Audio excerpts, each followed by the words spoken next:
qualquer um dos servos e das servas de Deus que aqui estão nessa linda tribuna e que fazem essa festa ser a festa mais esperada do ano dentro do nosso país. Eu sinto que Deus quer tratar conosco nesta noite na mesma linha como vem tratando. Eu tenho certeza que muitos estão extremamente cansados. Algumas pessoas chegaram aqui às 5 da manhã, não arredaram o pé, estão de jejum e oração. E eu acredito que Deus vai lhe dar o devido pagamento pelo seu sacrifício, pelo seu esforço. Então não se perca.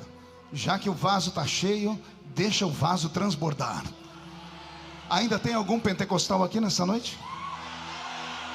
Que maravilha. Eu quero cumprimentar o pastor Reuel Bernardino nessa oportunidade como presidente dos Gideões Missionários da Última Hora. Dá um frio na boca do estômago quando eu olho para essa esquerda e procuro a figura do nosso velho pai, e ele já não está mais aqui, mas a unção que estava sobre ele veio sobre você. O cajado foi passado para a sua mão. E espero que por muitos e muitos anos a gente te assista nesse ambiente com a mesma unção que Deus deu ao seu pai, e que isso aconteça até o arrebatamento da igreja. Deus te abençoe muito. Pastor Wesley, cai sobre você a unção que estava sobre ele, e que pelos próximos anos essa festa continue sendo o que essa festa sempre foi, um marco na geração do nosso país e do mundo. Sucesso. Pastora Giane, Deus abençoe todos vocês, a toda a equipe dos Gideões Missionários da Última Hora. Alguém trouxe Bíblia? Vamos estar em pé mais uma vez só para lermos um trecho da palavra. Abra sua Bíblia comigo no livro do Apocalipse. Apocalipse, capítulo de número 3. Eu quero cumprimentar todos os meus amigos que aqui estão. São inúmeros. Durante a mensagem vou tentar falar o nome de todos, mas tem alguns que a gente não pode deixar de falar. Pastor Gilvan Rodrigues. No ano de 1988, quando eu coloquei os pés aqui pela primeira vez, o senhor era um dos pregadores ao lado do pastor Napoleão Falcão, que acabou de pregar. E lá fora eu ficava na mesa do pastor Napoleão tentando vender as fitas dele. Tentando não, né? As pessoas tomavam da minha mão as fitas, né? Então eu era vendedor de fita do pastor Napoleão, com muito orgulho ainda, né? E eu tenho muito orgulho de pregar logo após o senhor. O senhor nunca me deu um centavo, pastor Napoleão. Ele falou aqui que me dava um dinheirinho, mas não precisava, né? Só ele olhar para mim eu já estava muito feliz, né? Deus abençoe o senhor, o pastor Gilvan, as esposas, a pastora Virgínia. E eu sempre erro o nome da pastora Enaura. Eu já chamei ela de tudo quanto é nome, menos Enaura, né? Eu chamei de Enalva, de Nalva, mas é Enaura. Deus abençoe a senhora. Pastor Gilmar Santos. A minha geração tem um divisor de águas, né? Que vem depois desses grandes, aparece o senhor, e o senhor intermedia a nossa geração. Uma alegria ter o senhor aqui. O senhor pregou à tarde, deve estar extremamente cansado. Fique à vontade para sair a qualquer momento, viu, pastor Gilmar? Eu estou lisonjeado só do senhor ficar aqui para minha saudação. Deus o abençoe. Pastor Abílio Santana, o baiano arretado. Brasília te espera, mas não demora muito não. A gente está precisando de alguém para caçar confusão naquele lugar. Imagina quando entrar, meu Deus do céu, vai ser muito bom. Deus te abençoe, pastor Abílio. Aos deputados que aqui estão, como é que é, pastor Gilvan? Confusão é com ele mesmo. Deus abençoe vocês. A minha equipe que aqui está, Charles Augusto, Wagner Guerra, que é o chefe do meu gabinete, lá em Brasília. A minha esposa que me assiste agora pela internet, com as crianças. Crianças, modo de falar, né? Eu já tenho uma filha de 22 anos, e a mais nova está com 14. Deus abençoe vocês, que são a razão da minha existência. Aos irmãos dos Estados Unidos, o Val que aqui está, e o pastor Vitor aí, o pastor Júnior. Deus abençoe a turma toda. E aos deputados que aqui estão, a deputada Giovana Sá, que faz um brilhante trabalho e representa Santa Catarina, como Santa Catarina tem que ser representado. Kennedy, não sei se está aí ainda. Não está, né? Já foi, né? Eu queria apresentar para vocês, antes de pregar, uma catarinense que precisa da oração desta igreja que aqui está. Fiz um convite a ela, pedi para que viesse a essa festa, para que Santa Catarina entendesse que ela não está sozinha. É a professora Ana Caroline. Ana Caroline, chega aqui perto. Giovana, acompanhe ela, por favor. Pastor Reuel, essa moça, ela é cristã, o pai é assembleiano. Tani, cadê seu pai? Lá em cima, pai e mãe cheio do Espírito Santo, Chapecó. Você é presbiteriana, né? Presbiteriana, ela é uma intelectual, é uma professora extremamente preparada. E ela vem enfrentando todo o pensamento marxista de esquerda que eu venho denunciando há anos dentro das universidades do Brasil. Ela tem sido perseguida, foi impedida de cumprir uma tarefa que estava no coração dela de fazer o mestrado, o doutorado em uma certa matéria. A professora dela, por ela não concordar com as doutrinas da professora, mesmo não questionando, mesmo ela não entrando em divididas, em discussões, a professora se recusou a dar a ela a aula. Mais do que isso, foi humilhada em classe simplesmente por ser cristã. Simplesmente por dizer à professora: eu aprendo o que a senhora ensina, mas eu não sou obrigado a concordar. E por causa disso ela vem sofrendo retaliações no estado de Santa Catarina inteiro. Moções de repúdio foram feitas a ela por deputados aqui do estado. Moções de repúdio foram feitas contra ela por instituições aqui do estado. E quando eu tomei conhecimento disso, eu disse: não, você não está sozinha, porque eu sei que você passa, porque eu já passei. Acionei alguns amigos aqui, Giovana de Sá, Kennedy, o filho do pastor Newton, Ismael, e eles o Ismael fez um discurso a favor dela, o Kennedy apresentou uma moção de aplausos a ela aqui na Assembleia, Giovana comprou a briga dela lá em Brasília, e eu queria muito que os pastores do estado de Santa Catarina, que aqui estão, orassem pela vida dessa moça, e ensinassem os seus filhos a não terem vergonha do Evangelho de nosso Senhor e Salvador Jesus Cristo. Cumpre ao professor ensinar. Educar é com o pai e com a mãe. Então os professores podem ensinar, nós pais educamos. Deus te abençoe, Caroline. Seja cheia do Espírito Santo, seja um exemplo. Eles tentaram te transformar em um exemplo ruim. Deus vai fazer você ser uma inspiração para a sua geração. A igreja promete orar por ela. Então estenda a mão para ela e diga assim: Ana Caroline, você não está sozinha. Estamos juntos. Uma salva de palmas a Jesus. Deus te abençoe, professora.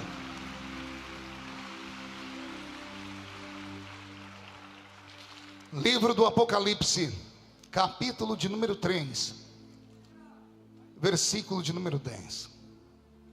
Está escrito assim: como guardastes a palavra da minha paciência, também eu te guardarei da hora da tentação que há de vir sobre todo o mundo, para tentar os que habitam na terra. Eis que venho sem demora. Guarda o que tens, para que ninguém tome a tua coroa.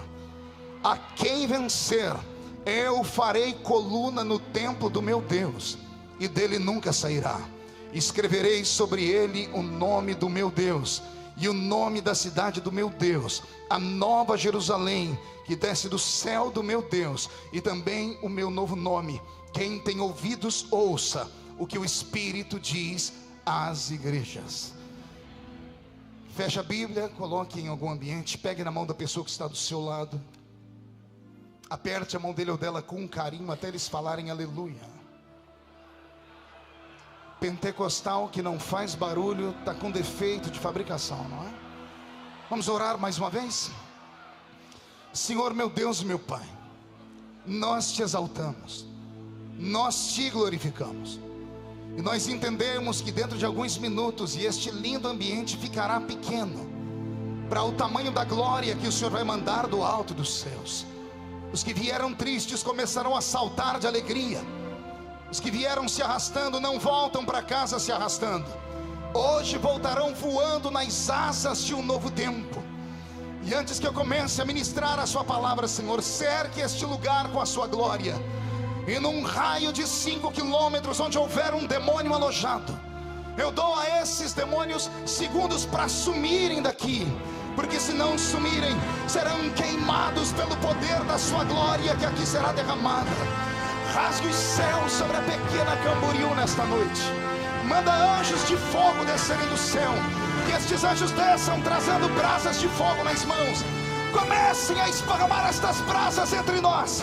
E onde houver um crente cheio do Espírito Santo, pega ele nesta noite, Jesus, e mostra o caminho da verdadeira e poderosa adoração. Fala conosco, fica conosco, é o que eu te peço agora e sempre. E toda a igreja diz: o Os que podem, tomem o seu assento aplaudindo a Jesus, porque Ele é bom, porque Ele é maravilhoso. E os que não podem, permaneçam de pé comigo em oração. Graças a Deus. Querida igreja, noiva do Cordeiro, simpatizantes da nossa fé, amigos que vieram de perto, que vieram de longe, que tiveram paciência de permanecerem até este horário aqui conosco, e que amanhã de manhã não vão deixar a manhã missionária vazia. Vamos vir todos para cá, porque a manhã missionária é um dos momentos mais especiais dessa linda festa. Todos os cultos são cultos onde Deus dá para você, mas a manhã missionária é a manhã esperada, onde todos que organizam a festa, espero que aqueles que venham tenham a paixão e o carinho para deixarem aqui uma semente, para que esta linda obra não possa parar. Posso ouvir um amém por essa palavra? Eu prego nesse púlpito há 19 anos. Já me sinto quase que um vovô da reunião. Já tive muitas emoções ao pregar aqui e momentos que antecederam. Mas eu confesso a vocês que nessas últimas horas, desde o momento que acordei, eu sinto algo diferente. Eu sinto como que uma expectativa, não apenas da terra, mas do céu. É uma via de mão dupla.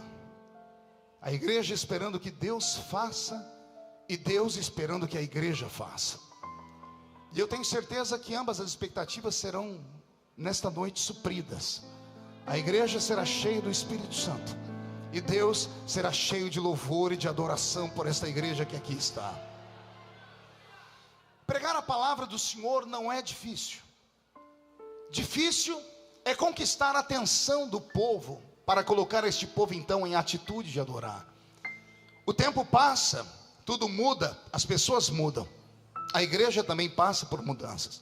Estava vendo aqui o pastor Napoleão pregar, e me lembrando de tantos anos atrás, quando aqui nessa mesma tribuna eu via pregar. E algumas pessoas, se tentarem fazer comparações, vão acabar pecando. Porque vão dizer, será que naquela época era diferente de hoje? Será que o pastor mudou? Será que a graça que estava sobre ele mudou? E eu sou aqui fiel testemunha para dizer que não mudou. A unção permanece, a palavra permanece, a graça permanece.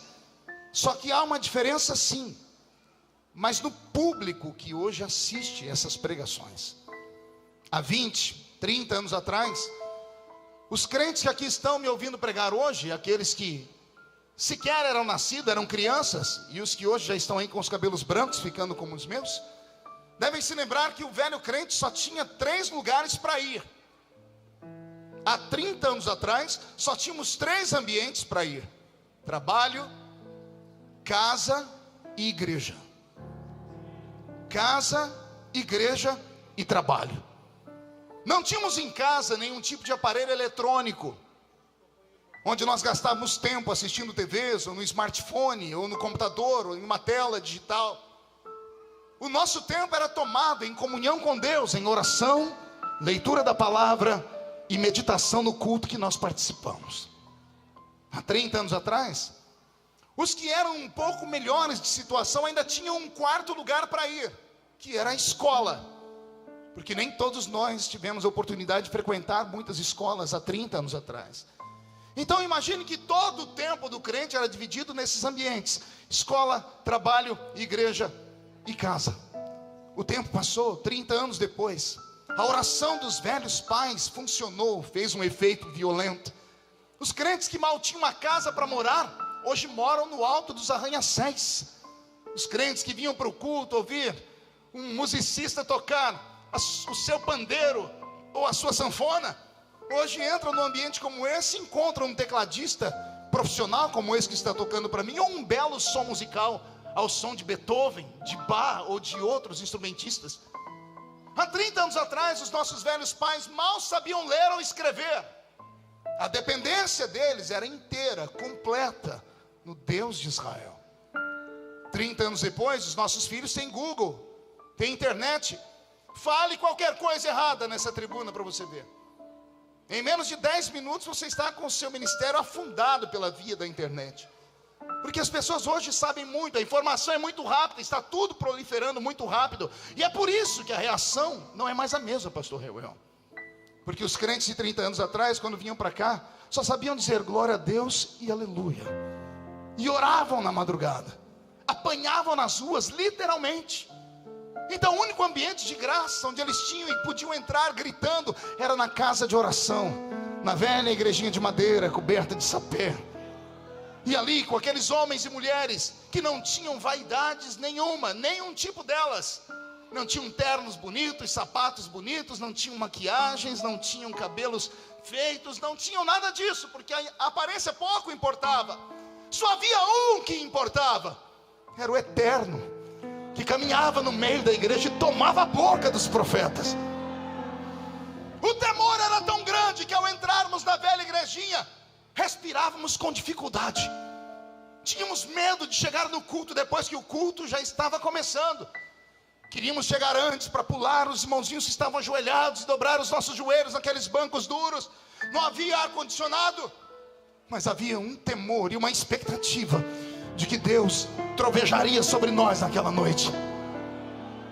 Ao entrarmos no culto, nós tínhamos a emoção de saber que a qualquer momento seríamos impactados por algo que nunca vimos, que nunca ouvimos e que nunca havíamos sentido. O nosso povo está tão aparelhado pela ciência que quando alguém começa a falar qualquer coisa, eles já terminam a frase por causa do conhecimento. Começamos a cantar uma letra, as pessoas terminam ela e acabam fazendo outras músicas a partir desta letra. A ciência se multiplicou, e aí se cumpre o que a Bíblia diz. E por se multiplicar a ciência que traz a iniquidade, o amor de muitos se esfriaria. Estava num debate de rádio há pouco tempo atrás, e um ser humano entrou no ar e disse: pastor, como é que o senhor se sente pertencendo a uma geração de pregadores que não tem unção? Me deu uma raiva. E eu falei: por que é que você disse que nós não temos unção? Ele diz: porque eu venho de uma época que quando o pregador falava a paz do Senhor, acabava o culto.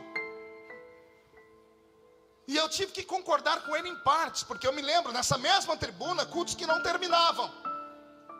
Pessoas que saíam lá de trás, por cima, flutuando no meio dos irmãos. 100, 200 pessoas arrebatadas no culto, onde o próprio pastor Napoleão Falcão pregava. Veja só, 30 anos depois.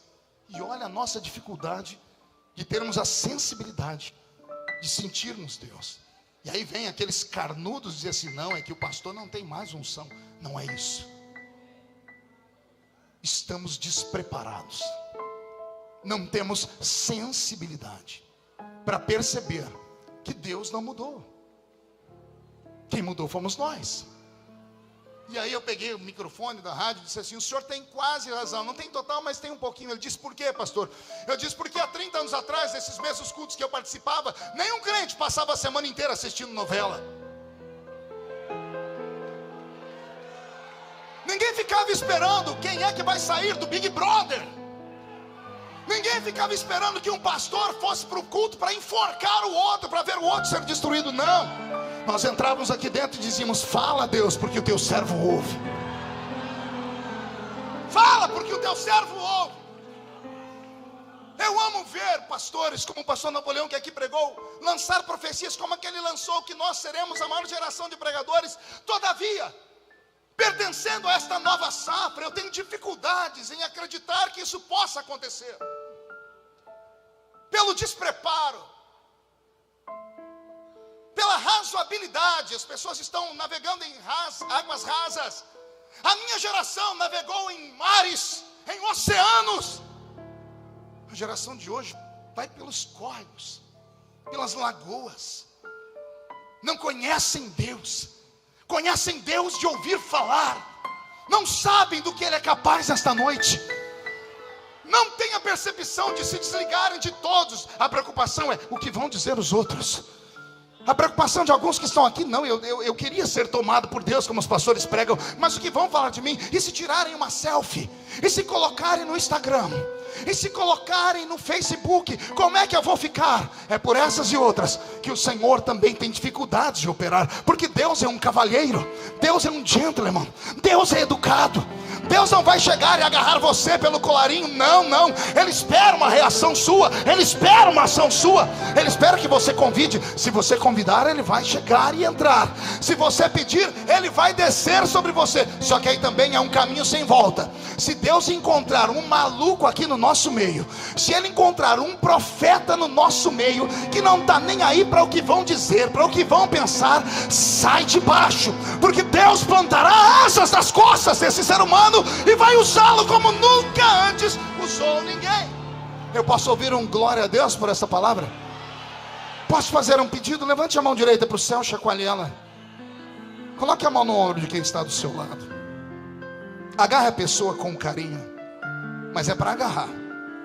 Chacoalhe a pessoa até ela ficar irritada agora. Não, tira ela do lugar com força. Chacoalhe, chacoalhe. Diga: Deus te trouxe aqui para isso. Chacoalhe com mais força. Diga: foi para isso. Deus vai sacudir a sua fé. Deus vai sacudir a sua história.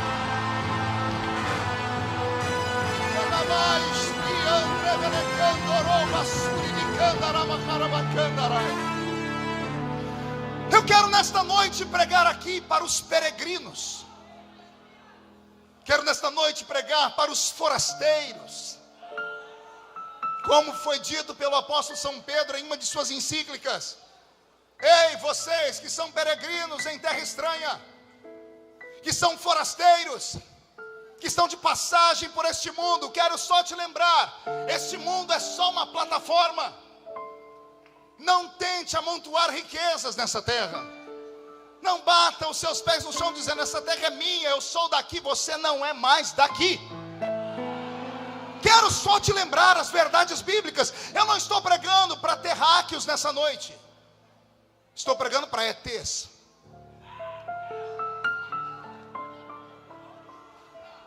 Pastor Adeildo, se estiver errado me corrija. Pastor Abílio, eu não estou pregando para mortais aqui nessa noite. Os mortais caminham por esta terra como zumbis, estão mortos. Foi para eles que o pastor Napoleão pregou hoje, para que o vento sopre e ressuscite eles. Aqui eu não estou pregando para defuntos.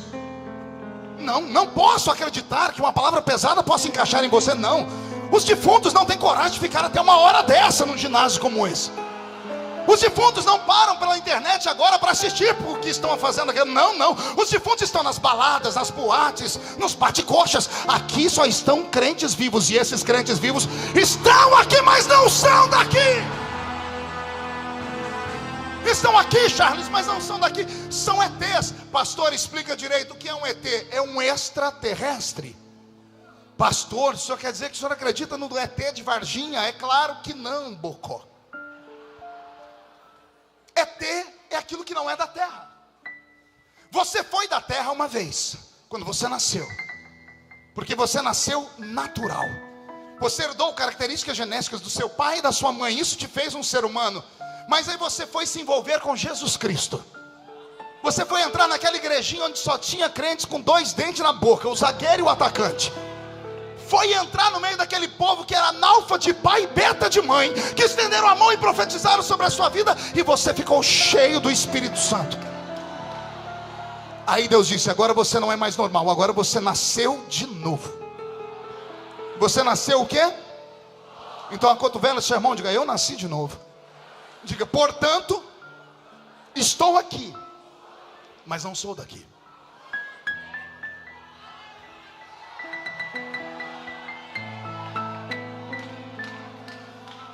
Eu quero falar nesta noite para aqueles homens e mulheres que estão aqui hoje em Camboriú, que vieram de um desses mais de 5.000 municípios do meu lindo Brasil, ou de alguma cidade fora do exterior, mas que mesmo morando em cidades belas ou em corritelas, sabem que o seu destino final é uma cidade maior. É uma cidade dourada. É uma cidade que já foi cantada em versos, em prosas e em hinos, e que quando cantavam nos emocionavam, porque sabíamos que estávamos aqui, mas o nosso destino era outro lugar. Eu vim falar nessa noite para os homens e mulheres que hoje se arrastam por esta terra, arrastando essa sua carcaça corruptível. O corpo que outrora tinha forças e habilidades para saltar, pular e gritar, mas que agora às vezes mal consegue se levantar. Estava eu ajoelhado aqui orando, o pastor Abílio ficou em pé e me catou pela mão, para me ajudar a ficar de pé, pastor Napoleão, por causa da idade. Pastor, mas o senhor tem 44 anos, não se mede um pregador pela idade biológica dele. Se mede um pastor, alguém que lida com emoções, com a sua idade emocional. Pastor Robert McAllister, fundador da Igreja de Vida Nova no Rio de Janeiro, um homem que tinha uma unção tão terrível, que num culto chamou 2 diáconos dele, diz: Deus mandou escolher vocês 2 para o santo ministério. Mandou os 2 ajoelharem na frente dele. Ele estendeu a mão na cabeça de um e a mão na cabeça do outro. Da mão esquerda saiu R.R. Soares, da direita saiu Edir Macedo. Num culto, pastor Robert McAllister, filho do primeiro americano branco a receber o batismo com o Espírito Santo na rua Azusa, ao lado do pastor Seymour, com o alto dos seus 48 anos de idade, saiu do Brasil para fazer uma ponte de safena nos Estados Unidos da América, uma das cirurgias mais simples que existem no mundo. Quando o médico abriu o peito dele, não deu tempo, houve uma hemorragia, ele morreu na mesa. E o laudo médico dizia assim: ele tem 48 anos de idade, mas por dentro é um homem de 70. Quem já leu o livro de João Hyde, um homem que orava, orou tanto que o coração saiu do lado esquerdo e foi parar do lado direito. Você consegue entender um intercessor desse jeito? Nós lidamos com emoções, e quem lida com emoções acaba envelhecendo, e a nossa carcaça corruptível não tem força às vezes para nada. Eu estou pregando para esses homens e mulheres que acreditam que há uma esperança, que esta carcaça corruptível será transformada em incorruptibilidade. A qualquer momento, pastor Napoleão, o senhor vai jogar esse óculos fora. A qualquer momento, esses nossos cabelos brancos, e alguns já têm sem cabelo, terão que dar lugar para uma nova carcaça. Uma carcaça que a terra não vai comer, uma carcaça que o bicho não vai tocar. Porque eu não estou pregando para homens e mulheres que são da terra, eu estou pregando para homens e mulheres que estão na terra. Eu estou pregando para homens e mulheres que a qualquer momento deixarão esse mundo.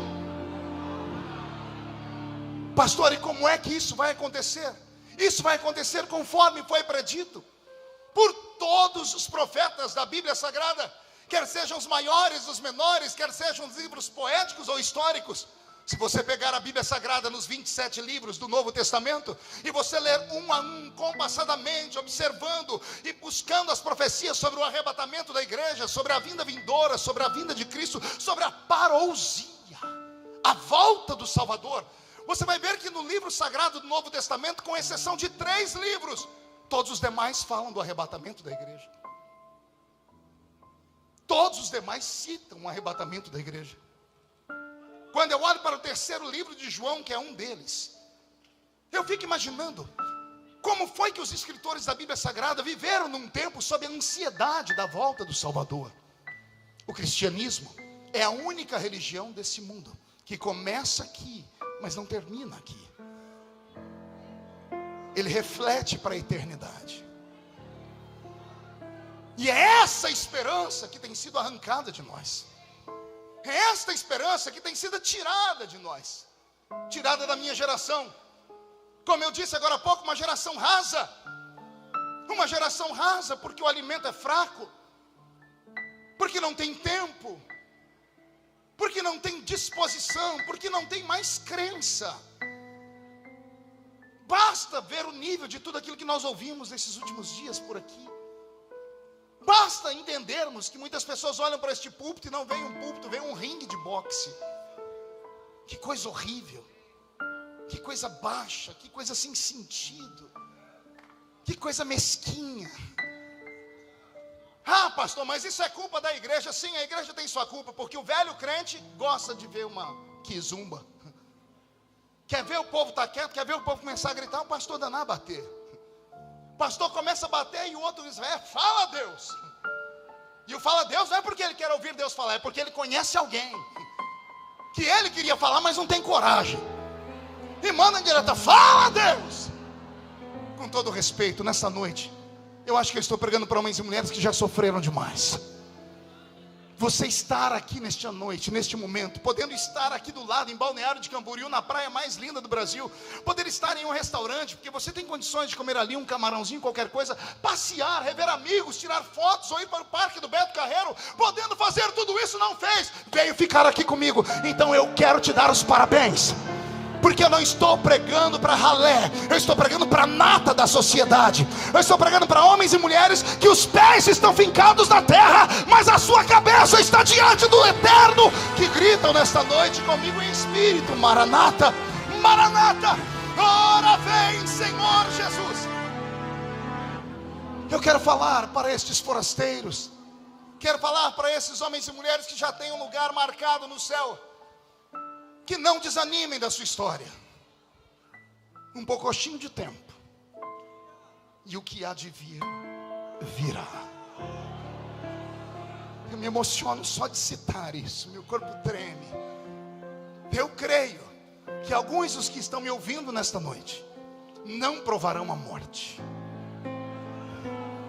Eu imagino o desespero do espírito chamado morte, porque ele olha para você na expectativa de que um dia ele te lace, te enlace, te enrede, te arraste para o Sheol, o Hades, tumba, sepultura, queira dar o nome que quiser. Mas ele sabe que está chegando o tempo em que uma trombeta vai tocar. E essa trombeta só vai tocar depois que alguém que está sentado num lindo trono, olhando para um relógio invisível, espiritual, que nós não compreendemos os seus batimentos, nem os seus ponteiros, só ele enxerga, está esperando acontecer aquilo que Paulo disse: dada a palavra de ordem. É preciso que o Pai autorize. Eu imagino que no céu, neste exato momento, eu tenho 3 visões. Em um canto está Deus Filho, em um elevado, suas vestes talares sendo terminadas, os anjos terminando de dar as suas mais altas costuras, porque ele está se vestindo para um casamento, é um noivo belo. Enquanto ele está nesse ambiente, num outro tem um arcanjo, talvez escorado em uma escada, com um pano na mão, dando lustre em uma trombeta dourada. E na outra sala está Deus Pai sentado no trono, respirando, olhando para esta igreja, sentindo o perfume da nossa oração, vendo a reação das suas mãos que ficam vendo os seus pés que batem no chão, vendo o seu grito de glória a Deus, e não vendo a hora de você estar mais perto dele, porque o homem, pelo que eu leio a Bíblia Sagrada, não foi feito para ficar na terra. O Senhor disse uma vez: eu me arrependo de haver feito o homem. O diabo disse: está vendo? O Senhor se arrependeu de ter feito o homem. E Deus explicou: não, me arrependo de ter feito o homem na terra. Eu devia ter feito o homem era no céu, para morar direto comigo aqui. De tão belo, de tão interessante, de tão inteligente que você é. Na outra sala, Deus está olhando para este relógio que aponta para os momentos finais, e a qualquer momento ele se levantará do trono e dará um grito. E dada a palavra de ordem, o mesmo Senhor. Qual Senhor, pastor?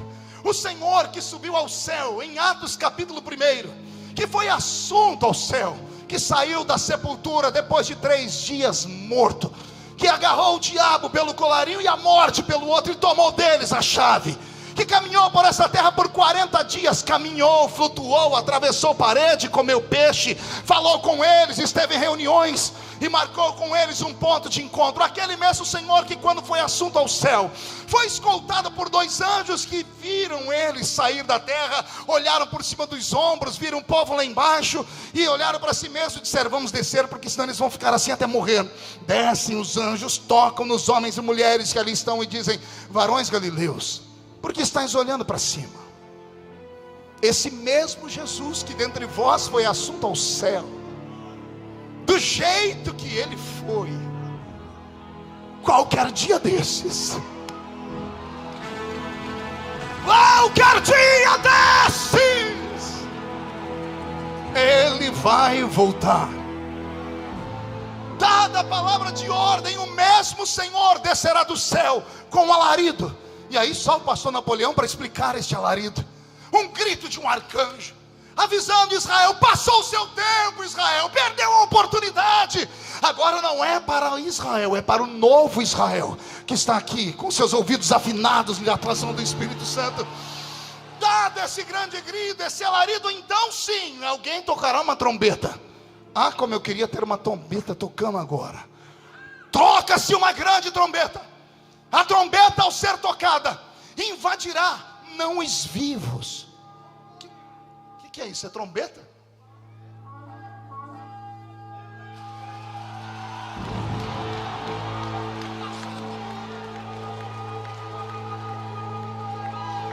Agora o que eu vou falar hoje, eu acho que você nunca ouviu na vida. Quando essa trombeta tocar, antes de nós subirmos, os mortos ressuscitarão primeiro. Eu estava meditando esses dias e fiquei perguntando: por que os mortos, pastor Misael, têm que ressuscitar? Já não estão em um outro ambiente? Já não estão em paz? Os que morreram em Cristo não estão em paz? Estão ou não estão? Pastor Cisino agora está ao lado do meu pai, do meu filho. Estão todos lá, em paz. Mas o Senhor diz que uma trombeta vai tocar, e antes de levar os vivos, busca os mortos. Por que tem que buscar os mortos? O Senhor disse para mim: porque eu tenho ciúmes do meu povo. Eu falei: Senhor, eu estou falando de mortos. O Senhor disse: eu tenho ciúmes até da carcaça dos meus mortos. Porque quem vai pisar nesse mundo com um coração cheio de maldades é o anticristo. E o Senhor diz: não fica nem uma célula do corpo dos meus filhos. Não dou ao anticristo o direito, nem o prazer de pisar em cima da igreja, mesmo que morta. Ele, para aparecer, primeiro esta tem que subir. Primeiro os que morreram em Cristo ressuscitarão primeiro. E aí sim nós, os que estivermos vivos, seremos transformados e arrebatados seremos, e estaremos para sempre com o Senhor Jesus nos ares. E se a trombeta tocar agora há pouco aqui nesse ginásio, e daqui só 2 crentes subirem, o primeiro sou eu, quem é o segundo e vem atrás? Então reage!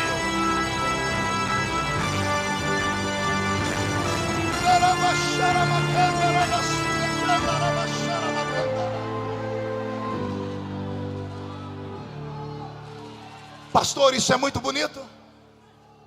A emoção da palavra por si só toca. Mas a minha geração está como a geração dos discípulos que caminharam ao lado de Jesus, com uma indagação, com uma pergunta. Pergunte qual? Só falo se todo mundo perguntar. Senhor, quais são os sinais? Quais são os sinais que vão mostrar que o Senhor está chegando? A Bíblia Sagrada inteira, do Velho Testamento até o livro de Mateus, contém, se não me falha a memória, 153 profecias diretas sobre a vinda do Salvador. Dessas 153 profecias, todas se cumpriram. Algumas superlativamente, como diz o pastor Napoleão, com redundância, em várias vezes, como por exemplo, fomes, pestes, guerras, terremotos, doenças. Todas as vezes que surge uma doença incurável, os seres humanos se amedrontam e dizem assim: é sinal da vinda dele. Mas daqui a pouco esta é vencida pela ciência e aparece uma nova. Quais são os sinais da sua vinda? Entre tantos, eu escolhi nessa noite pelo menos 4 para meditar com vocês rapidamente, porque eu sei do seu cansaço. O primeiro sinal foi dito pela boca do apóstolo São Paulo ao seu muito querido filho Timóteo. Na sua segunda carta, Timóteo recebeu a seguinte palavra de Paulo: conjura e te pões diante de Deus e do Senhor Jesus Cristo, que há de julgar os vivos e os mortos na sua vinda e no seu reino, que pregues a palavra a tempo e a fora de tempo, redarguas, repreendas, exortes com toda longanimidade e doutrina, porque virá tempo em que não suportarão a sã doutrina, mas terão comichão nos seus ouvidos, e amontoarão para si doutores conforme as suas próprias concupiscências, e se desviarão de ouvir a verdade, voltando-se às fábulas.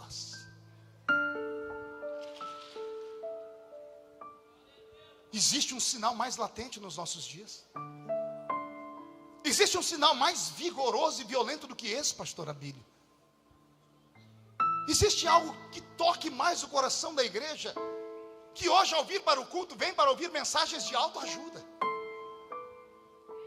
Nas grandes capitais, os crentes, antes de irem para o culto, entram na internet para ver qual é o cardápio do dia do restaurante espiritual da rua da casa dele.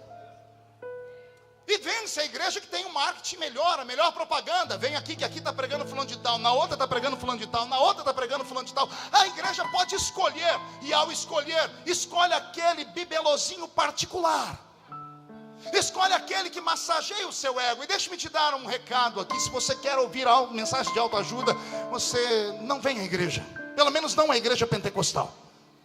Vá a uma igreja onde tem lá um filósofo, um doutor, um psicanalista. Vá a uma igreja onde as pessoas vão lá e vão te ensinar como ser um grande empregado. Te ensinar coisas, por exemplo, você não deve deixar de pagar as contas. Se eu precisar ir em uma igreja para saber de questões morais, eu não preciso entrar dentro dela. Existe dentro do ser humano uma lei moral natural. Existe dentro de nós algo dado pelo próprio Deus, que faz o ser humano saber o que é certo e o que é errado. Eu não venho à igreja para ouvir isso. Se você quer ouvir mensagens de autoajuda, não vá à igreja. Vá em uma banca de revista e compre o último livro do Dr. Lair Ribeiro, 47 razões porque mesmo vesgo eu pareço com o Leonardo DiCaprio. Igreja não é lugar de autoajuda, é lugar de ajuda do alto. É lugar que algo sobrenatural de vez em quando desencadeia. Quando um começa a dar um grito daqui, o outro dá um grito de lá. Há uma concordância, o céu se rasga, não há demônio que suporte, e Deus derrama sobre nós a sua presença e a sua glória. Ficar o culto inteiro, como esse irmão do seu lado está, não vale a pena. Passar o culto inteiro numa reunião como essa, com esse olho seco, parecendo olho de sapo que morreu no dia de enchente. Segura aí, o culto inteiro com essa boca travada, essa boca de aço, essa língua de ferro, esse queixo de concreto, parecendo uma estátua de museu. Isso não é para nós, isso é para essa geração que quer ouvir palavras segundo a sua própria concupiscência. Nós fomos criados no tutano de Jeová. Fomos criados com palavra que mexe com a nossa estrutura e com a nossa alma.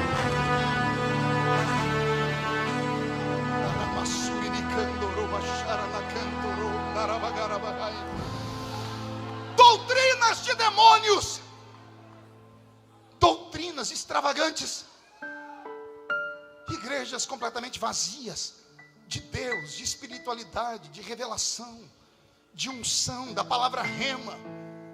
Entrar nesses cultos tem sido um peso. Pergunte por quê? Só falam se todo mundo perguntar. Os crentes criaram um ritual no século 21. Colocam um pé, pastora Virgínia, na porta da igreja, não entram, param e fazem assim, ó.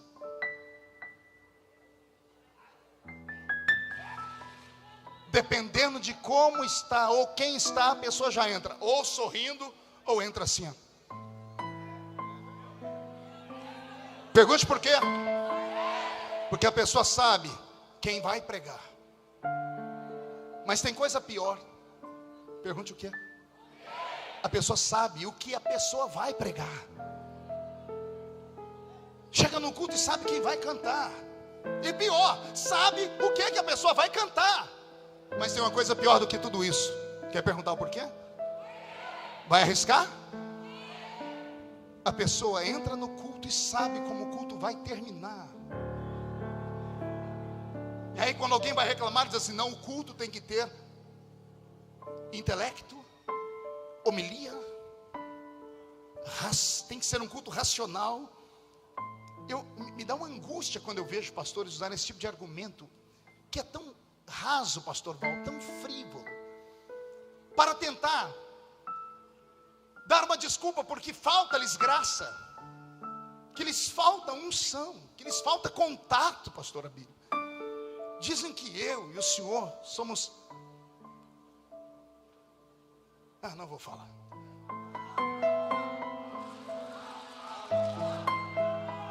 Animadores de plateia. Dizem que temos somos artistas de púlpito.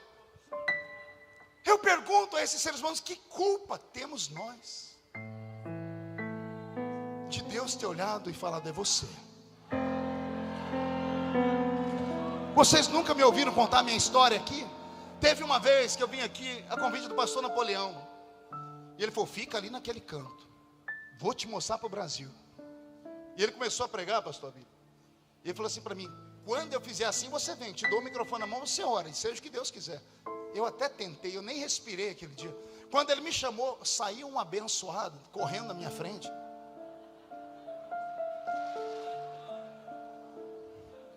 Agarrou o microfone na minha mão, o pastor Napoleão olhou e fez assim: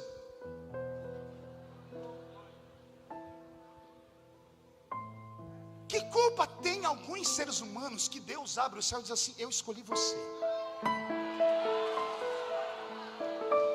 Eu estou aqui para questionar se alguém conhece a fórmula de se levantar homens e mulheres de Deus. Você acha que existe uma fórmula matemática para Deus dizer assim: eu vou levantar aquele por causa disso, porque ele não tem isso e não tem aquilo? Não existe isso. A mente de Deus não é como a nossa. Deus enxerga coisas que ninguém enxerga. Por exemplo, Deus enxerga o futuro. Se você viu que Deus apostou em alguém, não fique murmurando, dê glória a Deus, é porque Deus viu alguma coisa no futuro dele. Aliás, eu acredito que Deus pode te levantar também. E quando chegar a sua vez, vai com o peito aberto. Não olhe para a esquerda, não olhe para a direita. Ignore esses coveiros de igreja. Ignore essas pessoas que nunca ouviram o céu aberto. Deixa Deus te usar no tempo e na oportunidade que Ele tem sobre a sua vida. Qual o sinal da sua vinda, Senhor? Daniel capítulo 12. E tu, Daniel, encerra estas palavras e sela este livro até o fim dos tempos. Muitos correrão de uma parte para outra, e a ciência se multiplicará. Até 500 anos atrás, o Homo sapiens, o ser humano, entendia pouco de ciência. Até 500 anos atrás, os homens achavam que a Terra era plana. Tinham medo de conhecer os cantos do mundo, porque achavam que chegava no oceano e tinha um despenhadeiro, cairiam ali.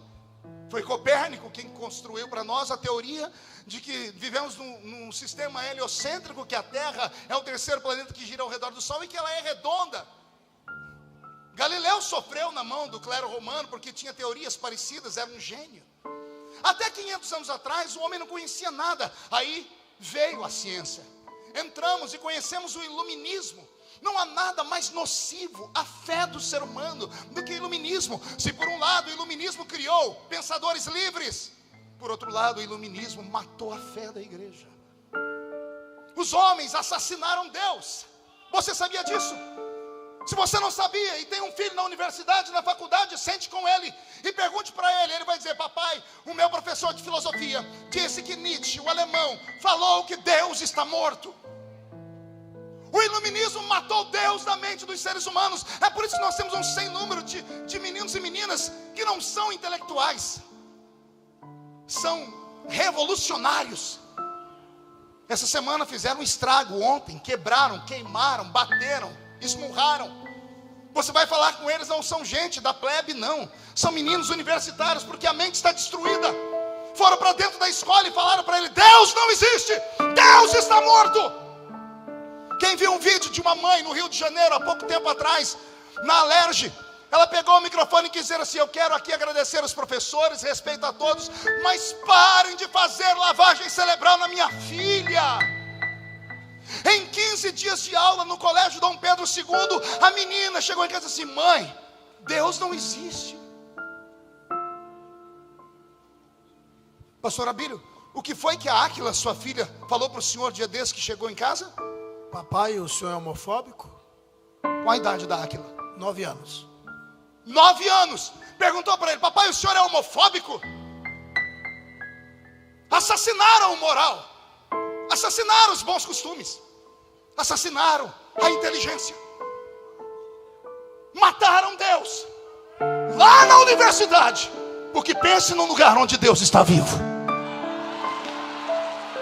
Vou repetir: mataram Deus na universidade, porque no meu coração, no meu casebre onde eu moro, na igrejinha que eu pastoreio, e aqui no Gideões, Deus está vivo.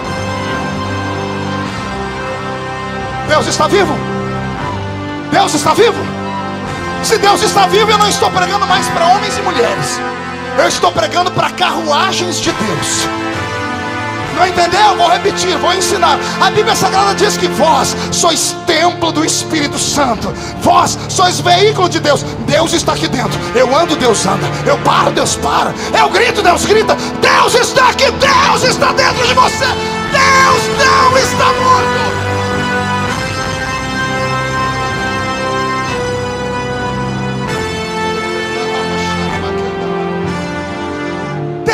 sinal da vinda do Senhor. Marcos capítulo 13.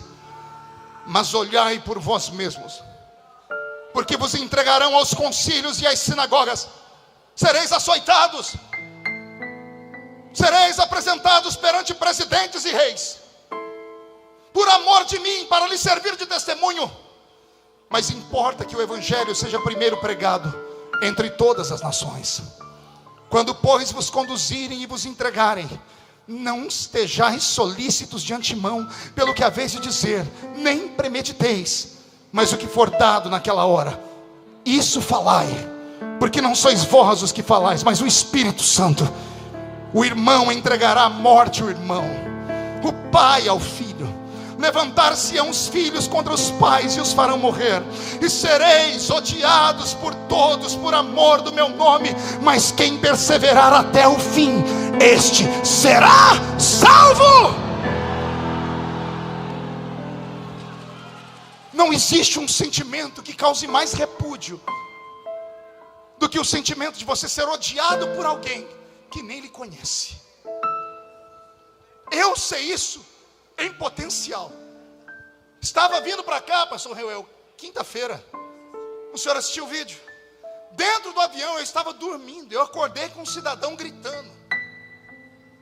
E ele dizia assim: pastor Feliciano, as bichas estão no céu. Palavra dele, não é minha. Está o vídeo para todo mundo ver. 300 pessoas dentro do avião. E mais uma vez eu fiquei envergonhado. Pergunte por quê. Devia ter uns 100 crentes dentro do avião. 3 ímpios aplaudiram e disseram: é isso aí. 100 crentes murcharam no meio do banco. Aí quando eu desci, vieram: pastor, estamos orando pelo senhor, viu? Pastor, ser crente não é fácil. Eu olhei e falei: que vontade de pegar o pescoço e torcer. Usam a oração como escudo para a sua covardia. Usam a covardia com o nome de oração. Não, estou orando pelo Senhor. Não é isso que eu quero apenas. Eu quero alguém para dizer assim: ei, eu não me envergonho do Evangelho de Cristo. Eu não vivo numa ditadura, eu vivo em uma democracia. Em uma democracia você pode não concordar com o que eu falo, mas você tem que respeitar o que eu falo. Não, pastor, mas o ser humano no avião, ele usou a Constituição e diz: eu tenho liberdade de expressão. E onde fica o assédio moral, que é crime? Vivemos um país de leis loucas, absurdas, ninguém compreende mais nada. E agora eu tenho que aqui ratificar o que o pastor Napoleão disse: a culpa do Brasil estar em uma pirambeira, num caminhão carregado, sem motorista, desgovernado, é da igreja. Quer perguntar o porquê? Nós não somos o maior país cristão abaixo da linha do Equador? Não temos 40 milhões de evangélicos? Desses, 22 milhões falam em línguas estranhas. A maior nação evangélica do mundo pentecostal é a nossa, maior que os Estados Unidos da América. E aí o país mais avivado do mundo é o maior país corrupto da história. Vou repetir, não é o maior país corrupto do mundo, é da história. Nunca antes houve uma corrupção tão desenfreada ao ponto de 3 estados do país estarem em falência. Cadê os irmãos do Rio de Janeiro? Cadê os cariocas? Você sabia que o Rio de Janeiro tem 43% de evangélicos? Proporcionalmente só perde em número de evangélicos para a população, para o estado de Rondônia. Sabia disso, carioca? E olha, o país, ou o estado que mais crentes tem, do sudeste para baixo, que é o Rio de Janeiro, que tem gente que ora, que sobe um monte, que jejua, que fala em língua estranha, que profetiza, que faz tudo. O país quebrou por causa da corrupção. O estado quebrou por causa da corrupção. E esse estado tem senadores que se dizem ser da Assembleia de Deus, que já foram governadores, que agora são deputados comigo, e quando tem assuntos como esses, chega no meu ouvidinho e diz assim: pastor Marco, não adianta lutar, Jesus está voltando.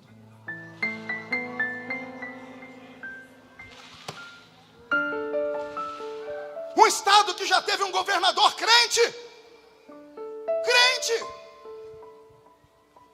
que quase foi presidente da República, está quebrado por causa da corrupção. A igreja fracassou, a igreja falhou. O irmão é cheio do Espírito Santo, mas faz um trambiquinho por fora. Mora lá na comunidade e coloca um gato net em casa. A irmã é crente. Não, pastor, somos crentes. O casamento da minha filha foi tão lindo na igreja.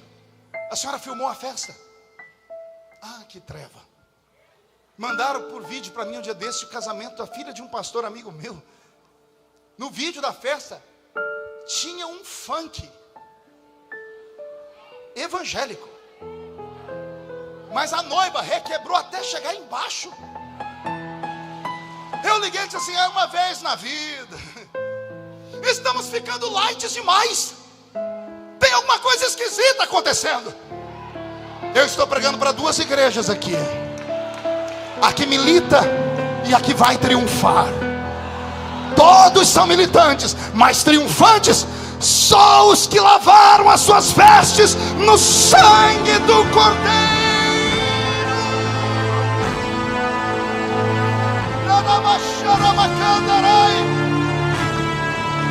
Pastor, eu não quero confusão, então largue a mão de ser crente. Pastor, eu não quero caçar confusão com o diabo, eu quero levar uma vida light, então seja esse crente frívolo que você é. Seja esse crente Maria vai com as outras. Seja esse crente domingueiro que você é. Seja esse crente com o nariz empinado, girafa, que quando diz: pastor, o senhor pega leve, eu paro de dar o dízimo, eu vou para a igreja do lado. Vai, infeliz. E se aquela igreja não for do seu jeito, caminha mais 100 metros que tem outra. E se a outra não der jeito, abre uma para você, porque no Brasil é mais fácil abrir igreja do que abrir boteco. Mas não vai subir para o céu conosco. Pastor Marco, nós estamos no século 21, o senhor veio falar de doutrina aqui nos Gideões. E falar de coisa mais séria que doutrina. Vergonha na cara. Não, vou falar de novo. Vergonha na cara.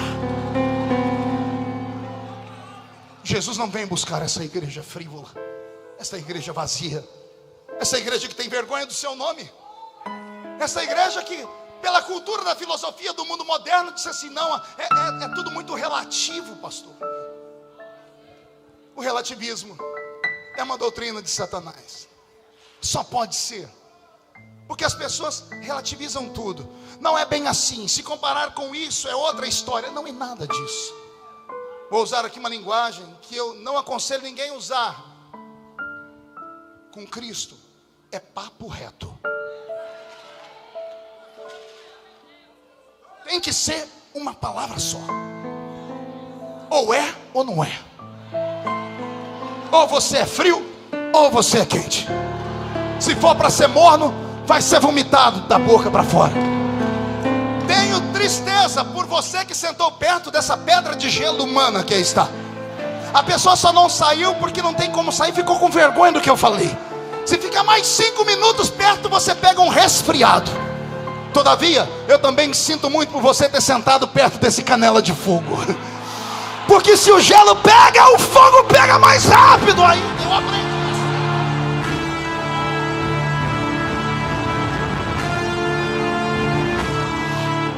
Pastor Marco, qual o último sinal? O senhor já deu 3, o último.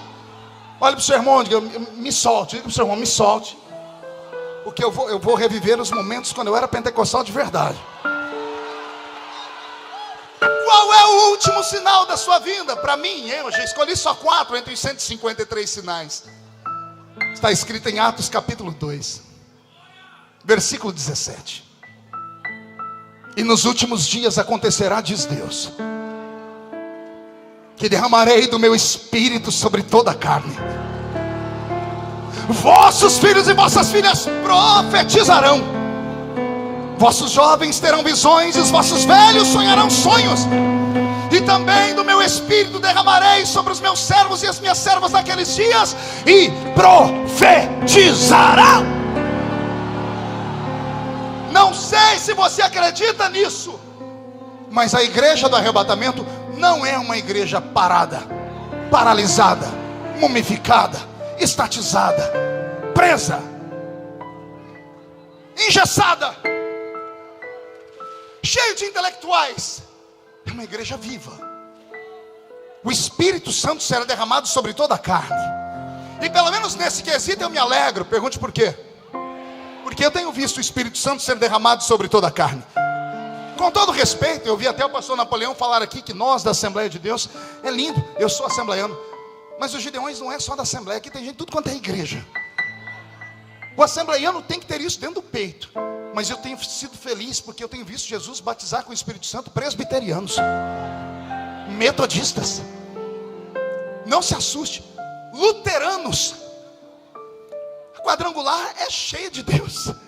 Eu tenho visto Jesus batizar. Ai, agora vai ficar estreito. Católicos romanos. Você viu que diminuiu o glória a Deus?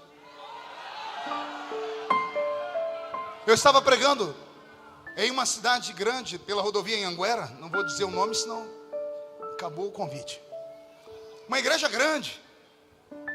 Me deram a pregação na mão, comecei a pregar aquela igreja redonda, linda, cheia de crentes assembleianos. Eu falei, estou em casa. Preguei 25 minutos. E quando eu parava de pregar, só escutava dois barulhos. Um era o meu pulmão. E o segundo era os mosquitos voando. Eu engoli dois. Você ri porque não foi você. Quando eu já estava entregando os pontos, entrou aqueles crentes retardatários no culto. Entrou um grupo de uns 5, 6. Entraram lá pelo fundo, encontraram um banco e sentaram. Quando eu soltei um jargão, os 5 gritaram, eita glória! A igreja inteira fez assim, ó. Pense nos crentes valentes. Se em outros lugares os outros abaixavam a cabeça e ficavam quietos. Pastor Reuel, daqui a pouco eu falei, deixa eu ver se eles estão vivos ainda. Soltei outro jargão e eles, oh glória! E esse negócio de glória a Deus pega. Faz um teste, começa a dar glória a Deus de brincadeira para você ver o que vira. Pega, porque não é da terra, Marquinho, é do céu. Só tem um Deus do céu e Ele não tem tempo para brincar. Mandou a glória para cima, Ele manda a glória para baixo. Manda a glória para baixo, Ele manda. Daqui a pouco esses 5 começaram a dar grito, ficaram em pé, entraram naquele mistério. Teve um que parecia que tinha recebido o espírito do Bruce Lee, que ele deu um pulo e fez assim, eita! Aí os outros ficaram com vergonha e começaram, glória, glória, glória, glória, glória, glória, glória, outra glória, incendiou a igreja. E eu, como não sou bobo, botei o povo em pé e cantei um hino e entreguei o microfone. Aposentar com a chuteira lá em cima, né? Quando terminou o culto, pastor Reuel, estou descendo do púlpito, vem os 5, veio um monte de gente tirar foto. Aqueles 5 chegaram perto de mim e falaram, pastor, você pode tirar uma foto com a gente? Eu falei, gente, deixa eles chegarem, por favor, depois eu atendo vocês, vem. Eu conheci eles de longe. Pastor, o senhor tira uma foto com a gente? Eu falei, com vocês eu faço qualquer coisa. O senhor pode assinar um livro? Eu assino, eu acho que eu vou até dar um livro para vocês. E eu falei, vocês são de onde? Nós moramos numa cidade aqui perto. Eu falei, vocês têm agenda amanhã? Por quê, pastor? Não é que eu vou pregar numa cidade aqui perto. É do mesmo campo. Queria ver se vocês podem ir lá no culto, cultuar comigo também. Olhe para o seu irmão e diga assim, não se escandalize. O líder deles falou assim, pastor Reuel, pastor Marco, vai depender do nosso padre.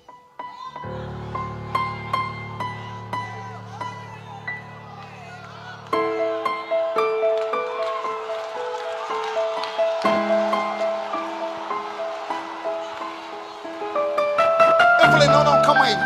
Eu não ouvi direito. Vai depender de quem? Do nosso padre, o pároco da capela Santa Maria. Os crentes que estavam perto, teve uns que quase fizeram o sinal da cruz.